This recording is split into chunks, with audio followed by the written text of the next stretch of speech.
ഞാൻ ഈ ഘടാപ്പുറത്ത് പാടി തൊണ്ട പൊട്ടിച്ചാകും, ഞാൻ ചാകും.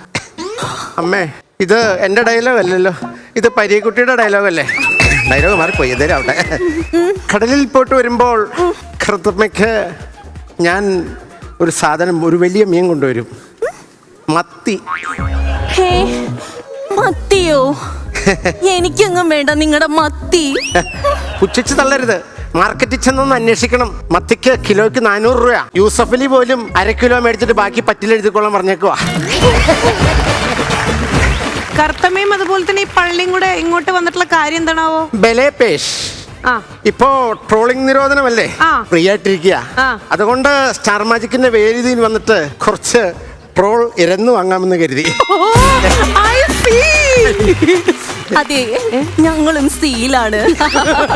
അല്ല, ഞാൻ ഒരു കാര്യം ചോദിക്കട്ടെ, ഈ പളനിയെ സ്രാവ് എന്നിട്ട് ഇങ്ങനെ ചുരുളിയിലേക്ക് ഇങ്ങനെയൊക്കെ എടുത്ത് കൊണ്ടുപോയത്? ചുരുളിയല്ല, കീരിത്തോട്. ചുരുളിയല്ല, ചുഴി. ചുഴിയിൽ ഇങ്ങനെ താഴ്ത്തേക്കല്ല പോണേ. ഞാൻ നിലത്ത് എന്നിട്ട് ഓപ്പോസിറ്റ് കറങ്ങിയപ്പോ കേറി വന്നു. അങ്ങനെയാണ് ഞാൻ മേളിലെത്തി ശ്രീ വിജയശ്രീ ലാളിതനായിട്ട് ഇങ്ങനെ നിൽക്കുന്ന സമയത്ത് സ്രാവ് ഒന്ന് വിഴുങ്ങിയിട്ടങ്ങ് പോയി. അങ്ങനെയാണ് പോയത്. ഞാൻ സ്രാവിന്റെ വയറിന്റെ ഉള്ളിൽ ചെന്ന് ഭിത്തിയിലടിച്ചിട്ട് പറഞ്ഞു, എന്നെ വെറുതെ വിടുവാണെങ്കിൽ തണ്ടും തടിയും ചൂരും ചുണയൊക്കെ ഉള്ള ബിനീഷ് ബാഷിനെ തരാന്ന് പറഞ്ഞു. ഇത് പറഞ്ഞതും ഈ സ്രാവ് ഒരൊറ്റ ഛർദിക്കല്. ആ ഛർദിയുടെ ഇടയിലൂടെ ഞാനിങ്ങനെ പുറത്തേക്ക് വന്നു. അങ്ങനെയാണ് ഞാൻ രക്ഷപ്പെട്ടത്. അതെന്താ ബേന്ന് പറഞ്ഞത്? അത് ബേന്നല്ലേ പറഞ്ഞോളൂ, വേറെ കുറച്ച് സാധനം പറഞ്ഞു. ഞാൻ ഇവിടെ പറയാൻ പറ്റാത്തതുകൊണ്ട് ഞാനത് പറയുന്നില്ല. ഈ ഇസ്രാവിനെ കുറിച്ച് ബിനീഷ് ബാസിന് ഒരു പാട്ട് പാടിയായിരുന്നു. ആ പാട്ട് പാടിയതിന് ശേഷം മാർക്കറ്റിൽ പോലും മീനിന് വിലയില്ലാണ്ടായി. അതെ, അതുകൊണ്ടാണ് ഈ സ്രാവ് ബേ എന്ന് കേൾപ്പിച്ച് ഞാൻ പുറത്തു വരാൻ കാരണം. അങ്ങനെയാണ്.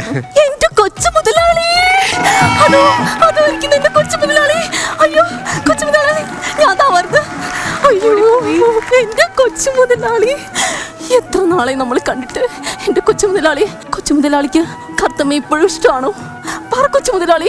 കറുത്തമ്മേ, ഭർത്താവോടെ നിൽക്കുമ്പോൾ നിന്നെ ഇഷ്ടമാണെന്ന് പറഞ്ഞാൽ ഞാൻ എൻ്റെ കോലം വേറെ ആയി പോകും.